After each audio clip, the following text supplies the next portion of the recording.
Hello दोस्तों, स्वागत है आपका आपके अपने channel Indira TV the story box channel में।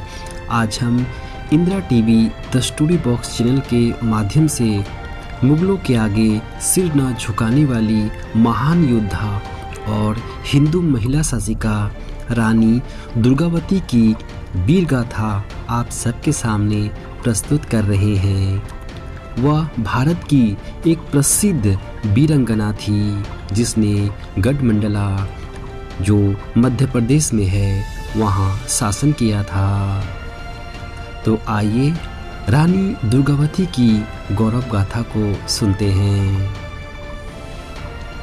भूमिका। हिंदुस्तान में अगर सबसे पहले किसी महिला की वीरता की गाथा का जिक्र होता है तो सबसे पहला नाम वीरांगना रानी दुर्गावती का आता है। रानी दुर्गावती वह वीर और साहसी महिला थी जो अपने राज्य की रक्षा के लिए मुगलों से युद्ध करते करते वीरगति को प्राप्त हो गई थी। वह बहुत ही बहादुर और साहसी महिला थी जिन्होंने अपनी पति की मृत्यु के बाद न केवल उनका राज्य संभाला बल्कि राज्य की रक्षा के लिए कई लड़ाइयाँ भी लड़ी।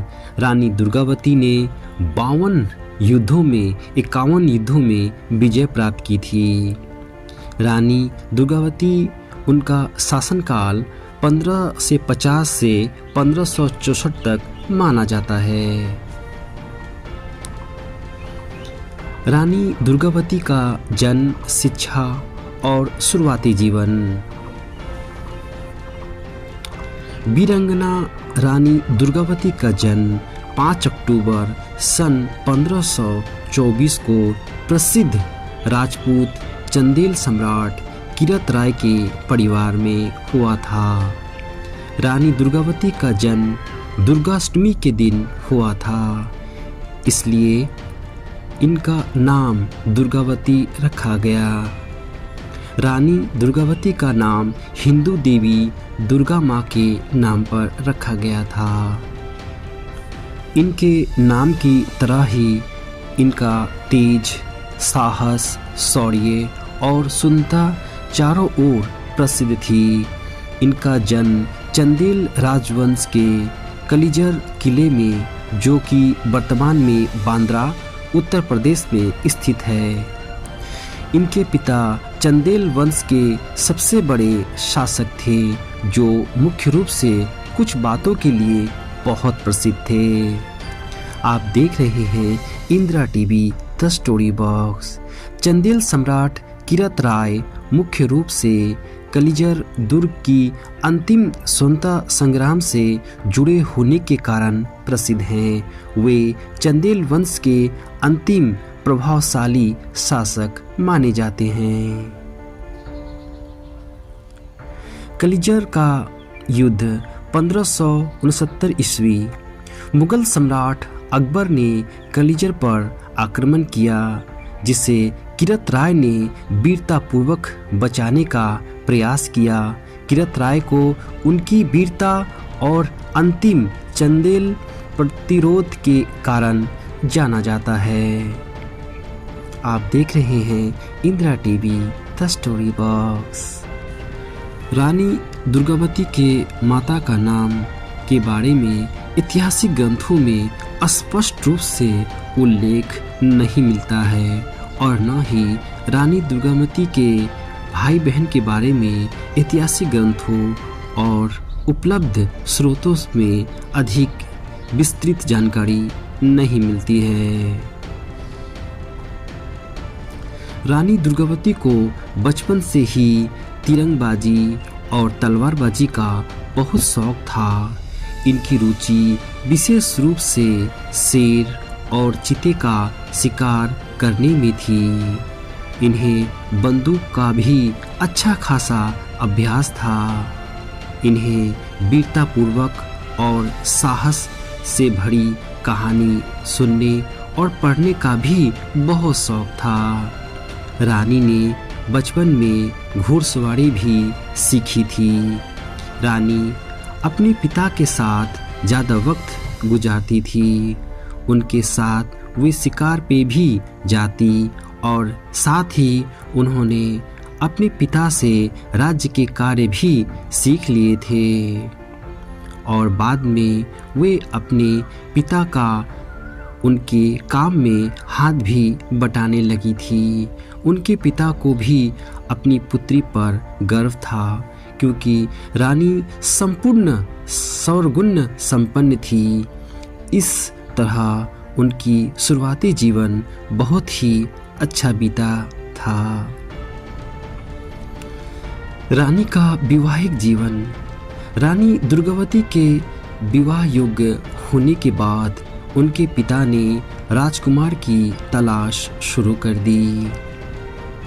दूसरी ओर दुर्गावती दलपत शाह की वीरता और साहस से बहुत प्रभावित थी और उन्हीं से शादी करना चाहती थी, किंतु उनके राजपूत न होकर कोड जाति के होने के कारण रानी के पिता को यह स्वीकार न था। दलपत शाह के पिता संग्राम शाह थे जो कि गढ़मंडला के शासक थे।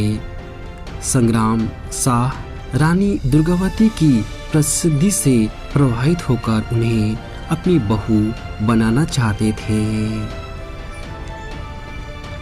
इसके लिए उन्होंने कलिजर में युद्ध कर रानी दुर्गावती के पिता को हरा दिया और सन 1542 में राजा किरत राय ने अपनी पुत्री रानी दुर्गावती का विवाह दलपत शाह से कर दिया। विवाह के बाद रानी दुर्गावती राजधानी गढ़मंडला आकर रहने लगी। करीब 1 वर्ष बाद ही सन 1545 को रानी दुर्गावती ने अपने पुत्र को जन्म दिया जिसका नाम वीर नारायण रखा गया। पुत्र के आने की खुशी घर में मनाई ही जा रही थी। पूरे राज्य और नगर में दीप जलाए गए थे। सन 1550 ईस्वी में राजा दलपत शाह की मृत्यु हो गई। तब वीर नारायण सिर्फ 5 साल के थे। राजा दलपत शाह की मृत्यु ने रानी दुर्गावती के जीवन में दुखों का पहाड़ टूट पड़ा। पति शोक में डूबी रानी दुर्गावती सती होना चाहती थी, किंतु उसके छोटे से पुत्र वीर नारायण का वास्ता देकर उनकी शुभचिंतकों ने उन्हें रोक दिया। दुर्गावती ने अपने पुत्र वीर नारायण को गद्दी पर बैठाया और स्वयं उसकी संचरिका बनकर राज्य चलाने लगी। अपनी योग्यता और परिश्रम से उसने राज्य की काया पलट ही कर दी। उसके राज्य में प्रजा बहुत सुखी थी। वह अपने पुत्र को आदर्श राजा बनाने के लिए युद्ध कौशल सिखाने लगी। जैसे जैसे उसके राज्य की समृद्धि और यश वृद्धि होती गई, वैसे वैसे उसके पड़ोसी ईसालु शत्रुओं ने गढ़मंडला राज्य पर आक्रमण कर उसे अपने अधीन करने का प्रयत्न शुरू कर दिया। सर्वप्रथम मालवा के शासक बाज बहादुर ने गढ़मंडला पर हमला किया। दुर्गावती की कुशल सेना और बीज राजपूतों के नेतृत्व में बाज बहादुर को बुरी तरह हार गया और जान बचाकर भाग निकला। रानी ने धीरे धीरे अपनी शक्ति और प्रभाव बढ़ाना आरंभ किया। उसने मालवा और बंगाल को अपने अधिकार में कर लिया। रानी दुर्गावती का संघर्ष जीवन एवं युद्ध। अकबर के एक सूबेदार ख्वाजा अब्दुल हमीद खां, जो असफ खान के नाम से जाना जाता था, उसकी नज़र रानी दुर्गावती के राज्य पर थी। उस समय रानी दुर्गावती का राज्य रीवा और मालवा की सीमा को छूने लगा था असफ खान ने रानी दुर्गावती के खिलाफ अकबर को बहुत उस्काया और अकबर भी उसकी बातों में आकर रानी दुर्गावती के राज्य को हड़प कर रानी को अपनी दासी बनाने की ठान ली। अकबर ने लड़ाई शुरू करने के लिए रानी को एक पत्र लिखा। उसने रानी के प्रिय हाथी सरमन और उसके विश्वास पात्र वजीर आधार सिंह को अपने पास भेजने के लिए कहा।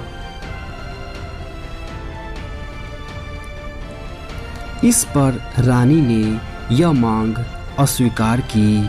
तब अकबर ने असफ खान को मंडला में हमला करने का आदेश दे दिया।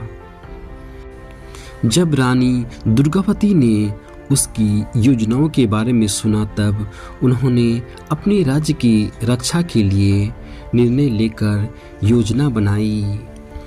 उनके एक दीवान ने बताया कि मुगलों सेना की ताकत के मुकाबले हम कुछ भी नहीं हैं, लेकिन रानी ने कहा कि शर्मनाक जीवन जीने की तुलना में सम्मान से मरना बेहतर है। फिर उन्होंने युद्ध करने का फैसला किया और उनके बीच युद्ध छिड़ गया। आप देख रहे हैं Indira TV the story box. रानी दुर्गावती ने दुश्मन को भागने पर मजबूर कर दिया। एक रक्षात्मक लड़ाई लड़ने के लिए रानी दुर्गावती जबलपुर जिले के नराई नाले के पास पहुंची, जो पहाड़ों और नर्मदा एवं गौर नदियों के बीच स्थित था।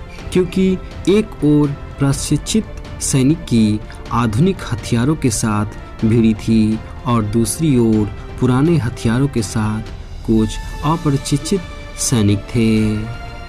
रानी दुर्गावती के एक फौजदार अर्जुन दास की लड़ाई में मृत्यु हो गई। फिर रानी ने सेना की रक्षा के लिए खुद का नेतृत्व करने का फैसला किया। जब दुश्मनों ने घाटी पर प्रवेश किया तब रानी के सैनिकों ने उन पर हमला किया। दोनों तरफ के बहुत से सैनिक मारे गए, लेकिन रानी दुर्गावती इस लड़ाई में विजय रही। अकबर जैसे महान राजा की विशाल मुगल सेना बुरी तरह हरा दिया और मुगल सेनाओं को घाटी से बाहर खदेड़ दिया। रानी दुर्गावती खुद की सुरक्षा से पहले बेटे को किया सुरक्षित। करीब 2 साल बाद 1564 में असफ खान ने फिर से रानी दुर्गावती के राज्य पर हमला करने का निर्णय लिया।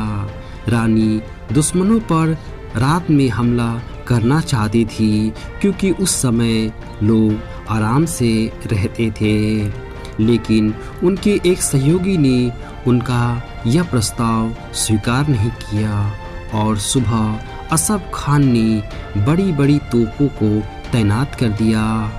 रानी दुर्गावती अपने हाथी सरमन पर सवार होकर लड़ाई के लिए आई। उनका बेटा वीर नारायण भी इस लड़ाई में शामिल हुआ, जो केवल 16 वर्ष का था।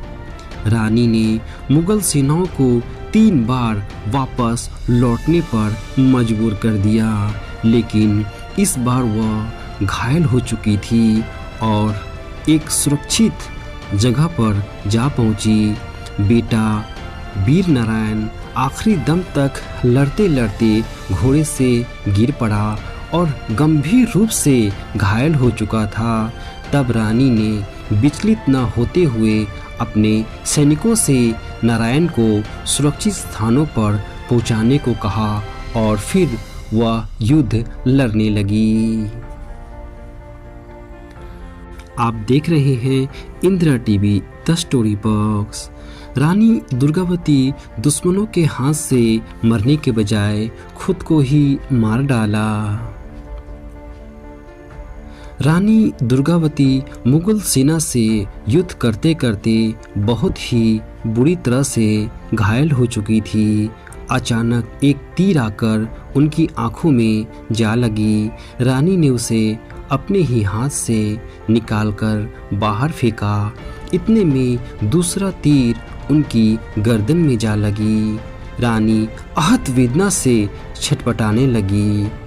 उस समय उनको लगने लगा कि अब वह यह लड़ाई नहीं जीत सकेगी। उनके एक सलाहकार ने उन्हें युद्ध छोड़कर सुरक्षित स्थान पर जाने की सलाह दी, लेकिन उन्होंने जाने से मना कर दिया और उन्होंने कहा, दुश्मनों के हाथ से मरने से अच्छा है कि मैं अपने आप को ही समाप्त कर लूं। उन्होंने अपने विश्वस्त मंत्री आधार सिंह को आदेश दिया कि वह उसे शत्रुओं के हाथ पड़ने से पहले ही तलवार से मार डाले, लेकिन आधार सिंह के ऐसा न करने पर दुर्गावती ने स्वयं ही कटार अपनी छाती में घुसा दी। उनका निर्जीव शरीर एक तरफ लुढ़क गया। उनकी मृत्यु हो गई। इस प्रकार एक बहादुर रानी जो मुगल की ताकत को जानते हुए एक बार फिर युद्ध करने से पीछे नहीं हटी और अंतिम सांस तक दुश्मनों के खिलाफ लड़ाई लड़ती रही। रानी दुर्गावती ने लगभग 15 साल तक ही शासन किया।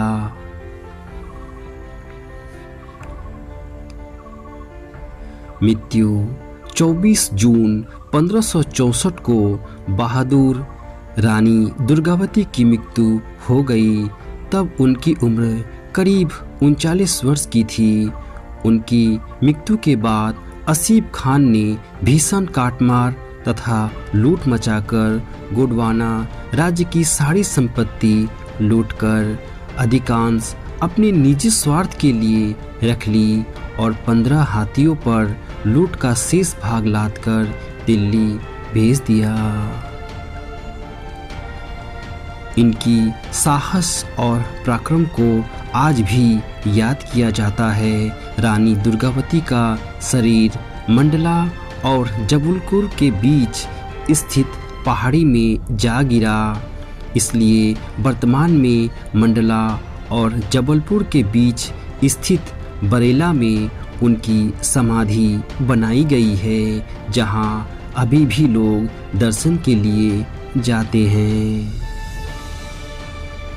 उपसंहार: इतिहासकार बताते हैं कि गढ़मंडला की वीर तेजस्विनी रानी दुर्गावती का नाम आज भी इतिहास के पन्नों पर स्वर्णित अक्षरों में लिखा गया है, क्योंकि पति की मृत्यु के बाद भी रानी दुर्गावती ने अपने राज्य को बहुत ही अच्छे से संभाला था।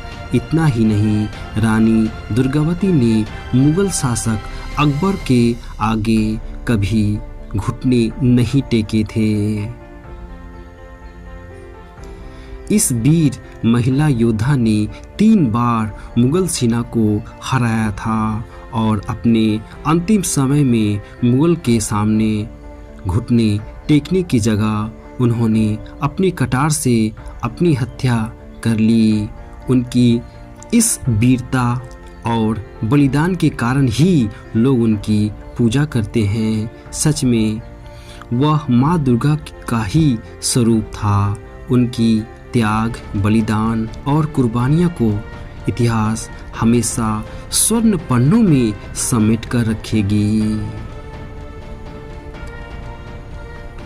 रानी दुर्गावती की जीवन गाथा आपको कैसी लगी? अपनी बहुमूल्य विचार आप हमें कमेंट में बता सकते हैं, या कोई सुझाव देना चाहते हैं तो वह भी कह सकते हैं। मुझे आपके सुझाव का इंतज़ार रहेगा। अपना ख्याल रखिए। धन्यवाद दोस्तों। फिर मिलते हैं किसी और नई कहानी में।